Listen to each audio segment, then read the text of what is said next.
بسم اللہ الرحمن الرحیم۔ روایات میں آتا ہے کہ کسی شخص نے حضرت ذوالنون مصری رحمۃ اللہ علیہ کو آ کر اطلاع دی کہ فلاں مقام پر ایک نوجوان عابد رہتا ہے۔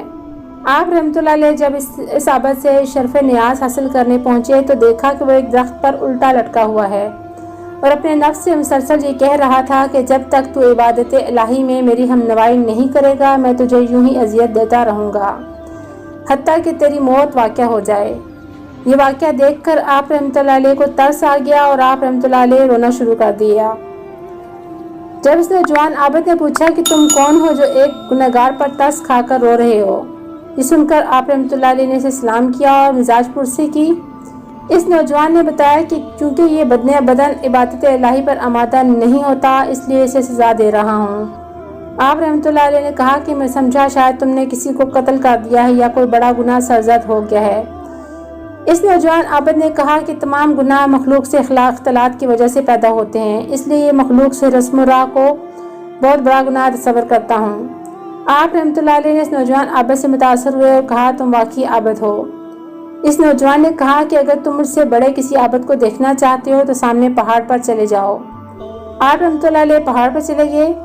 جب وہاں پہنچے تو دیکھا ایک نوجوان جس کا پیر کٹا ہوا باہر پڑا تھا اور جس کا جسم کیڑوں کی خوراک بنا ہوا تھا۔ آپ رحمۃ اللہ علیہ نے اس نوجوان کو سلام کیا اور اس کا حال دریافت کیا۔ اس نوجوان نے کہا کہ ایک دن اسی جگہ مصروف عبادت تھا کہ ایک خوبصورت عورت سامنے سے گزری جس کو دیکھ کر میں فریب شیطانی میں مبتلا ہو گیا۔ اس کے نزدیک پہنچ گیا تو اسی وقت ندا آئی کہ اے بغیرت انسان، 30 سال خدا کی عبادت و اطاعت میں گزار کر آج شیطان کی عبادت کرنے چلا ہے۔ لہٰذا میں نے اسی وقت اپنا ایک پاؤں کاٹ لیا کہ گناہ کی طرف پہلا قدم ہی میں اس نے اٹھایا تھا۔ آپ رحمۃ اللہ علیہ میرے پاس کیوں آ گئے؟ اگر کسی عابد کو دیکھنا ہی ہے تو پہاڑ کی چوٹی پر چلے جائیں۔ آپ رحمۃ اللہ علیہ نے پہاڑ کی چوٹی پر چڑھنے کی کوشش کی لیکن ناکام رہے۔ اس عابد نے آپ رحمۃ اللہ علیہ کو خود ان بزرگ کا واقعہ سنانا شروع کیا کہ پہاڑ کی چوٹی پر جو بزرگ ہیں ایک دن کسی نے ان سے کہہ دیا کہ روزی محنت سے حاصل ہوتی ہے۔ بس اسی دن سے انہوں نے عہد کر لیا کہ جس روزی میں مخلوق کا ہاتھ ہوگا وہ میں استعمال نہیں کروں گا۔ جب انہیں بغیر کھائے پیے کئی دن گزر گئے تو اللہ تعالیٰ نے شہد کی مکھیوں کو حکم دیا کہ ان کے گرد جمع ہو کر ان کو شہد فراہم کریں۔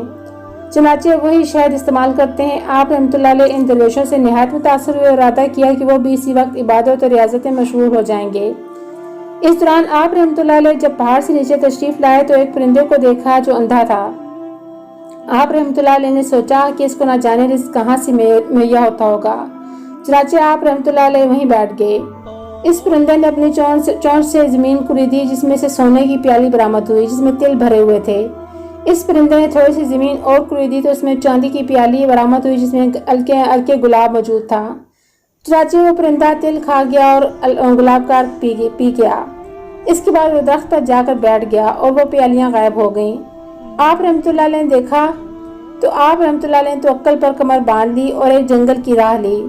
جنگل میں آپ رحمۃ اللہ علیہ کو اپنے پرانے دوست مل گئے۔ اتفاق سے جنگل میں ان حضرات کو ایک خزانہ برآمد ہو گیا۔ آپ رحمۃ اللہ علیہ نے وہ خزانہ اپنے ساتھیوں میں تقسیم کر دیا اور خود اس خزانے میں موجود ایک لوح جس پر اسماء الہی کنندہ تھے وہ اپنے پاس رکھ لی۔ رات کو آپ رحمۃ اللہ علیہ نے خواب میں منادی سنی کہ اے ذوالنون رحمۃ اللہ علیہ، سب نے دولت تقسیم کی لیکن تو نے میرا نام پسند کیا جس کی وجہ سے ہم نے تیرے اوپر علم و حکمت کے دروازے کشادہ کر دیے۔ ناظرین، میری یہ تھی آج کی کاوش۔ امید کرتی ہوں پسند آئے گی۔ ایسے خوبصورت دلچسپ واقعات آگے بھی میں آپ کے لیے لے کر آتی رہوں گی۔ میرے چینل کے ساتھ ہی رہیے گا۔ ویڈیو پسند آئے تو ویڈیو لائک کیجیے گا۔ اللہ حافظ۔